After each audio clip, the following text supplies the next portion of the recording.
విలీనం చేయడంతో దాదాపుగా 130 మంది సభలో వచ్చారు. జర శాంతంగా ఉండడం మంచిది. This is not a press conference. This is the house. You are the first timer. You are first day you are attending. Please silent. Sir ఓపికతో ఉండండి. దయచేసి కూర్చోండి. సార్ ఇక్కడ ప్లీజ్ ప్లీజ్ ప్లీజ్ ప్లీజ్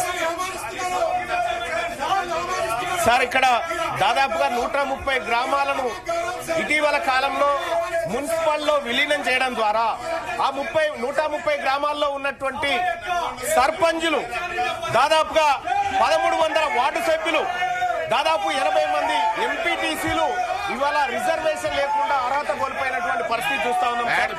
అందులో దాదాపుగా బీసీలకు 634 మంది బీసీల సభ్యులకు బీసీ అభ్యర్థులకు.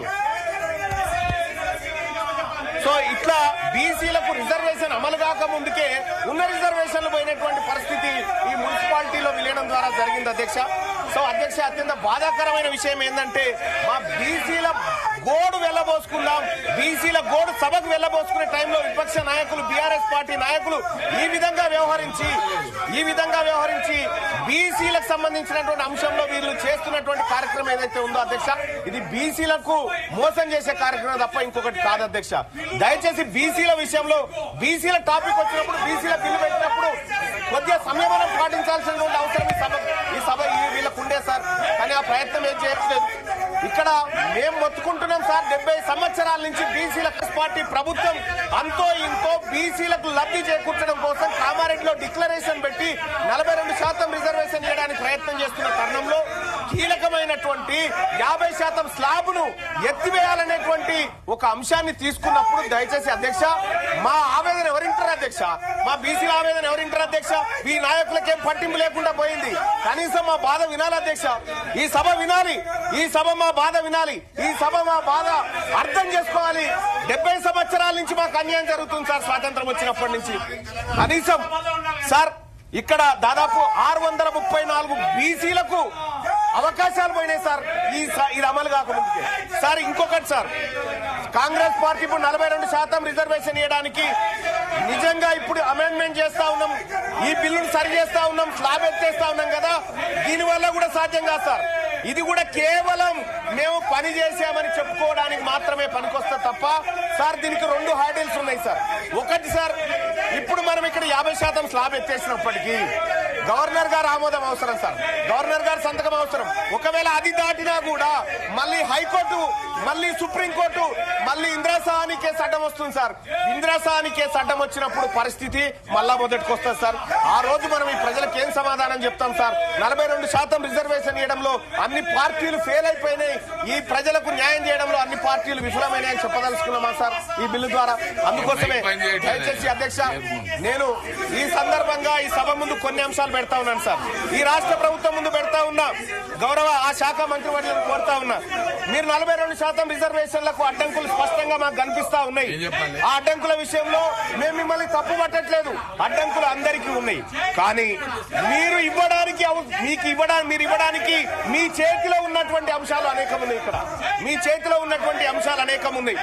బీసీ సప్లాన్ తీసుకురావడానికి సుప్రీంకోర్టుతో పంచాయతీ లేదు, మరి కేంద్రంతో పంచాయతీ లేదు.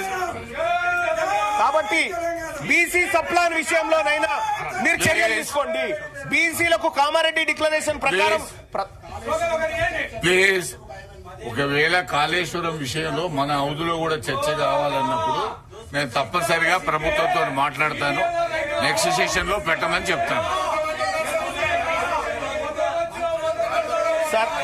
సార్ ఇక్కడ సార్ బీసీ సప్లాన్ విషయంలో సార్ ఈ రాష్ట్ర ప్రభుత్వం తక్షణ నిర్ణయం తీసుకోవచ్చు సార్. చేయదలుచుకుంటే బీసీ సప్లాన్ ను ప్రతి ఏడాది 20,000 కోట్ల రూపాయలు బీసీల సంక్షేమానికి ఖర్చు పెడతామని కామారెడ్డి డిక్లరేషన్ లో కాంగ్రెస్ పార్టీ చెప్పింది సార్. 5 ఏళ్ల కాలంలో 1,00,000 కోట్లు బీసీల సంక్షేమానికి ఖర్చు పెడతామని చెప్పినటువంటి కాంగ్రెస్ పార్టీ 2 బడ్జెట్లలో కలిపి కనీసం 20,000 కోట్లను కూడా బడ్జెట్ లో కేటాయించలేకపోయింది సార్. ఇక్కడ వివక్ష కనిపిస్తా ఉంది సార్. ఈ జయంగా కాంగ్రెస్ పార్టీని అడ్డుకోవడానికి ఏ శక్తి లేదు సార్. మేమందరం సపోర్ట్ చేస్తాం సార్ ఈ విషయంలో. అలాగే సార్ ఇంకా ఎంబీసీ కులాలకు సంబంధించినటువంటి సంక్షేమ విషయంలో కూడా ఉన్నత విద్య కోసం 10 లక్షల రూపాయలు పూచీకత్తు లేని వడ్డీలు రుణాలు ఇప్పిస్తామని కాంగ్రెస్ పార్టీ హామీ ఇచ్చింది సార్. ఈ విషయంలో కూడా కాంగ్రెస్ పార్టీ ఏ విధంగా కూడా చిత్తశుద్ధితో పనిచేస్తున్నట్టు కనిపించట్లేదు సార్. అలాగే సార్ అన్ని జిల్లా కేంద్రాల్లో 50 కోట్లతో convention hall, press club, study circle, library, క్యాంటీన్లతో ఉన్న ప్రొఫెసర్ జయశంకర్ బీసీ ఐక్యతా భవనాలు కట్టిస్తామని చెప్పారు సార్. అక్కడ కూడా సార్ వీటిలో ఎక్కడ కూడా ముందడుగు పడలేదు సార్.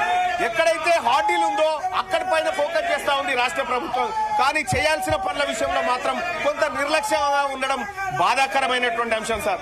సార్ ఇంకొకటి సార్, 3 లక్షల కంటే తక్కువ వార్షిక ఆదాయం గల బీసీ కుటుంబాల యువతకు ర్యాంకుతో సంబంధం లేకుండా మొత్తం ఫీజు రియంబర్స్మెంట్ ఇస్తున్నారు సార్. ఇవాళ ఫీజు రియంబర్స్మెంట్ బకాయిలు విపరీతంగా అక్కడ పడి ఉన్నాయి సార్.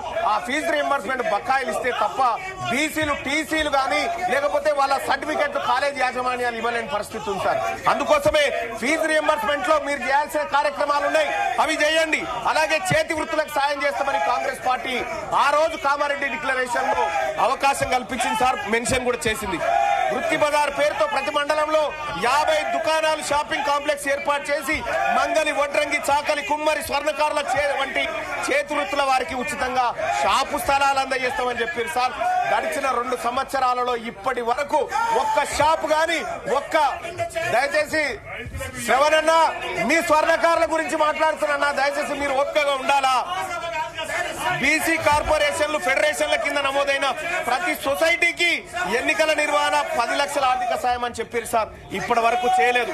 నేను అడుగుతా ఉన్నా, గౌరవ మంత్రివర్యులను అడుగుతా ఉన్నా, మీరు అమలు చేయడానికి, మీరు ఇవ్వడానికి సిద్ధంగా ఉన్న అంశాలు అనేకం ఉన్నాయి ఇక్కడ. వీటిని చిత్తశుద్ధితో అమలు చేయండి. 42% రిజర్వేషన్ విషయంలో మీరు పోరాడుతున్నటువంటి విధానంలో కానీ లేకపోతే కేంద్ర ప్రభుత్వం సృష్టిస్తున్న అడ్డంకుల విషయంలో కానీ మేము మీకు అండగా నిలబడతాం. కానీ మీరు కామారెడ్డి డిక్లరేషన్ లో ఇచ్చిన ప్రతి అంశాన్ని అమలు చేయడంలో మీ చిత్తశుద్ధి సరిగా లేదని నాకు అర్థమవుతా ఉంది. అలాగే మాట్లాడండి ఇక్కడ మంత్రివర్గాల విషయంలో మా బీసీలకు ఇంకా మంత్రివర్గాలు పెరగాలన్నటువంటి అవసరం ఉంది అధ్యక్ష. మా బీసీలకు మంత్రులు పెరగాలి, మా బీసీలకు అవకాశాలు పెరగాలి, మా బీసీ సర్పంచ్లకు, మా బీసీ ఎంపీటీసీలకు, మా బీసీ జెడ్పీటీసీలకు కూడా అవకాశాలు మెరుగుపడాలి అధ్యక్ష. Don't come to this please. మీకు మైక్ ఉంది, మీకు మైక్ ఉంది, అక్కడ వెళ్ళండి ప్లీజ్. మీ మైక్ మీ సీట్ లో కూర్చొని మాట్లాడండి ప్లీజ్. అక్కడ వెళ్ళండి ప్లీజ్. మీరు ప్రభుత్వాన్ని ఇంతమంది చాలా విషయాల్లో అసెంబ్లీలో వచ్చే విషయాలు ఇక్కడ రావు, ఇక్కడ వచ్చే నో. ప్లీజ్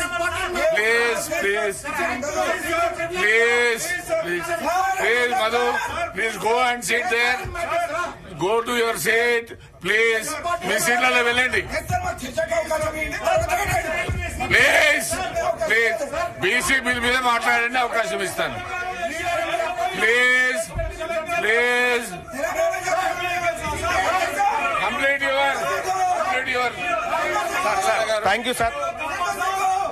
సార్ ఇవాళ ఈ రాష్ట్ర ప్రభుత్వం తీసుకొస్తున్నటువంటి సవరణ ద్వారా అధ్యక్ష, గతంలో కేసీఆర్ ప్రభుత్వం తీసుకొచ్చినటువంటి ఈ 50% ఏదైతే 34% చేయాలన్న వాళ్ళ ప్రయత్నాన్ని అడ్డుకున్నారు సార్ ఆ రోజు హైకోర్టులో. ఇప్పుడు మళ్ళొక్కసారి అడ్డుకోరన్న గ్యారంటీ ఏమైనా ఉందా? ఈసారి చేసేటువంటి అమెండ్మెంట్ ను కూడా ఖచ్చితంగా అడ్డుకుంటారు వాళ్ళు. అడ్డుకున్నప్పుడు మేము ఎవరి మొహం చూడాలి? మా బీసీలు ఎటువైపు చూడాలి సార్? అప్పుడు మాకెట్టి పరిస్థితిలో ఇది ముందుకు పోతదనేటువంటి ఆలోచన లేదు. మీ కళ్ళ ముందున్నటువంటి అన్ని అంశాల్లో బీసీ డిక్లరేషన్ ని ఉన్నది ఉన్నట్టుగా ఈ 42% మీరు సాధ్యమైనంత వరకు మీ ప్రయత్నం చేస్తూనే మిగతా అంశాల మీద ఫోకస్ పెట్టాల్సిందిగా ఈ రాష్ట్ర ప్రభుత్వాన్ని కోరుతా ఉన్నాం సార్. అలాగే ఇదే బీసీలకు సంబంధించినటువంటి విషయంలో ముదిరాజులను అధ్యక్ష, ఇదే కామారెడ్డి డిక్లరేషన్ లో మా ముదిరాజ్ సోదరులను జీవోఎంఎస్ నెంబర్ 19/2/2009 పునరుద్ధరణ చేస్తామని చెప్పి కాంగ్రెస్ పార్టీ హామీ ఇచ్చింది అధ్యక్ష. ఇందులో బీసీడీలో ఉన్నటువంటి ఈ తెలంగాణ రాష్ట్రంలో అత్యధిక జనాభా కలిగినటువంటి ఈ బీసీ బిడ్డలను, ఈ ముదిరాజ్ బిడ్డలను బీసీడీ నుంచి బీసీఏలోకి అధ్యక్ష మా ఇంకో అరల నుంచి ఇంకో అరలకు వస్తాంటారు తప్ప వాళ్ళు ఇంకో దాంట్లో పోయి గుంజుకుంటామని చెప్తలేరు అధ్యక్ష. ఈ ఇచ్చిన హామీ ఎందుకు అమలు చేస్తలేరు అధ్యక్ష? ఇది సుప్రీంకోర్టు అడ్డం పడతా ఉందా? దీనికి ఏమైనా పార్లమెంట్ అడ్డం పడతా ఉందా? దీనికి ఏమైనా కోర్టులు అడ్డం పడతా ఉన్నాయా? రాజకీయ పరమైనటువంటి నిర్ణయాన్ని కాంగ్రెస్ పార్టీ తీసుకొని ఇది చేయొచ్చు అధ్యక్ష. ఇది చేయకుండా ఇది అట్లే పెట్టింది. గంగపుత్రుల విషయంలో కూడా ఇదే పరిస్థితి అధ్యక్ష. ఇవాళ గీత కార్మికులకు మనము వైన్ షాపులలో రిజర్వేషన్ అని చెప్పి చెప్తా ఉన్నాం అధ్యక్ష. ప్రైవేట్ యూనివర్సిటీలు పెట్టే కాడ మా గీత కార్మిక, మా గౌడ సోదరులకు అవకాశాలు కల్పించండి.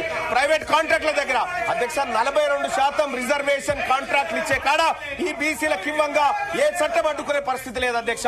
మీరు వాళ్ళని పైకి తీసుకురావడానికి మీ కళ్ళ ముందు అనేకమైనటువంటి అంశాలు ఉన్నప్పటికీ కూడా ఇది చేయకుండా ఇవాళ కాంగ్రెస్ పార్టీ కేవలం 42% బీసీ రిజర్వేషన్ పేరుతోనే మమ్మల్ని తిప్పడం ద్వారా లాభం ఏముండదు అధ్యక్ష.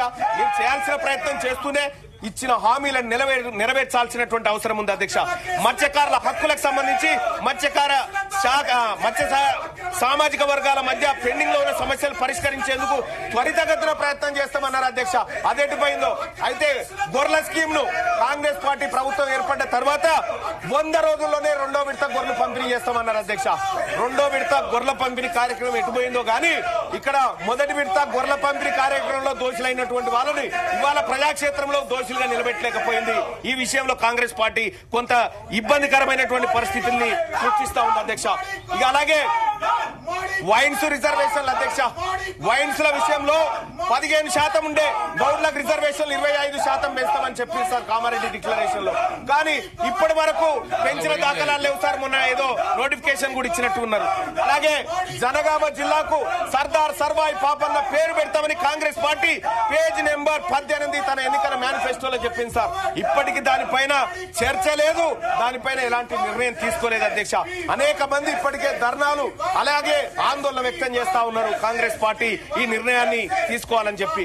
అలాగే మున్నూరు కాపుల విషయంలో కూడా అధ్యక్ష మొట్టమొదటిసారిగా మంత్రివర్గంలో ఒక మున్నూరు కాపు బిడ్డ కూడా మంత్రిగా లేకుండా పోయింది అధ్యక్ష. అలాగే మున్నూరు కాపు కార్పొరేషన్ ఏర్పాటు చేసి యువ పారిశ్రామికవేత్తలను ప్రోత్సహించేందుకు సబ్సిడీ రుణాలు పంపిణీ చేస్తామని చెప్పారు అధ్యక్ష. అది కూడా ఇప్పటి వరకు అతిగతి లేకుండా పోయింది అధ్యక్ష. పద్మశాలి బిడ్డలకు జగిత్యాల, నారాయణపేట, భువనగిరిలో మెగా పవర్ క్లస్టర్లు ఏర్పాటు చేస్తామని చెప్పారు అధ్యక్ష. పద్మశాలిల పవర్ లూమ్స్ పరికరాల పైన 90% సబ్సిడీ అని చెప్పారు అధ్యక్ష. ఎటుపోయినాయి అధ్యక్ష? ఈ కామారెడ్డి డిక్లరేషన్ లో కేవలం 42% స్థానిక సంస్థల రిజర్వేషన్లు కాదు అధ్యక్ష. సార్ ఇక్కడ 42% రిజర్వేషన్ కాదు అధ్యక్ష. అనేకమైనటువంటి అంశాలు ఈ బీసీ డిక్లరేషన్ లో ఉన్నాయి. కేవలం 42% రిజర్వేషన్ అనే కాదు, మీరు చేయగలిగినటువంటి అన్ని ఉన్నాయి ఇందులో. మరీ ముఖ్యంగా అధ్యక్ష విశ్వకర్మలకు సంబంధించినటువంటి అధ్యక్ష మంగళి, స్వర్ణకారులు, కమ్మరి, వడ్రంగులు, కుమ్మరులను 90% సబ్సిడీతో టూల్ కిట్లు ఇస్తామని చెప్పారు అధ్యక్ష. ఆ కార్యక్రమం చేయడంగా ఎవరు అడ్డుకుంటారు అధ్యక్ష? అక్కడ ఏం పార్లమెంట్ ఏం వద్దంటలేదు, సుప్రీంకోర్టులు ఏం అడ్డుకుంటలేవు అధ్యక్ష. పట్టణ ప్రాంతాల్లో షాపుల ఏర్పాటు భూమి కేటాయిస్తామని చెప్పారు అధ్యక్ష. ఆ భూమి కూడా ఇప్పటిదాకా దాని మీద పరిశీలన కాదు కదా, కనీసం పట్టించుకున్న పాపాన పోలేదు అధ్యక్ష. మా రజక సోదరులకు, రజక యువతకు పట్టణాల్లో ల్యాండ్ రోమెంట్స్ ఏర్పాటు చేసేందుకు 10 లక్షలు ఇస్తామని చెప్పారు అధ్యక్ష. తక్షణమే ఈ ప్రభుత్వం ఇవన్నీ చేపట్టాలని డిమాండ్ చేస్తా ఉన్నాం అధ్యక్ష. అలాగే రాష్ట్ర వ్యాప్తంగా దోబిఘాట్లు ఆధునీకరణ కోసం ప్రతి జిల్లాకు 10 కోట్లు కేటాయిస్తామని చెప్పారు అధ్యక్ష. నేను ఈ సభ ద్వారా ఈ తెలంగాణ రాష్ట్రంలో ఉన్నటువంటి బీసీ బిడ్డల తరఫున మాట్లాడుతా ఉన్నా అధ్యక్ష. కాంగ్రెస్ పార్టీ చేయడానికి ఎలాంటి అడ్డంకి లేనటువంటి అంశాలు ఈ మేనిఫెస్టోలో చాలా ఉన్నాయి. వీటిని నెరవేర్చాల్సిందిగా ఇక్కడ ఉన్నటువంటి రాష్ట్ర ప్రభుత్వాన్ని డిమాండ్ చేస్తా ఉన్నా. మా ఆకలి, మా బాధ, మా గోస ఈ సభ ముందు పెట్టుకునేటువంటి సందర్భంలో ఈ రాష్ట్ర ప్రభుత్వం నుంచి మేము ఎక్స్పెక్ట్ చేస్తుంది అధ్యక్ష, కేవలం 42% మాత్రమే అడ్డంకి ఉంది. మీరు ఇంప్లిమెంట్ చేయడానికి ఏ అంశానికి కూడా అడ్డంకులు లేవు. వీటిని అమలు చేయండి. ఇక్కడ 1,00,000 కోట్ల బడ్జెట్ పెట్టడానికి సార్ 20,000 కోట్లు ప్రతి ఏడాది బడ్జెట్ పెట్టడానికి ఎవరైనా అడ్డంకి ఉన్నారా? దీనికి మీరు పెట్టండి. బీసీలకు సంబంధించి రిజర్వేషన్ దయచేసి 42% రిజర్వేషన్ల విషయంలో అధ్యక్ష ఇవాళ గవర్నర్ గారు ఆమోదించాలి సార్. గవర్నర్ గారు సమ్మతించాలి. లేకపోతే మొన్న గతంలో సార్ ఇదే ఆనరబుల్ హైకోర్టులో గతంలో కేసీఆర్ గారు 34% రిజర్వేషన్ అన్నప్పుడు ఇగో అగ్రవర్ణాల వాళ్ళు హైకోర్టులో కేసు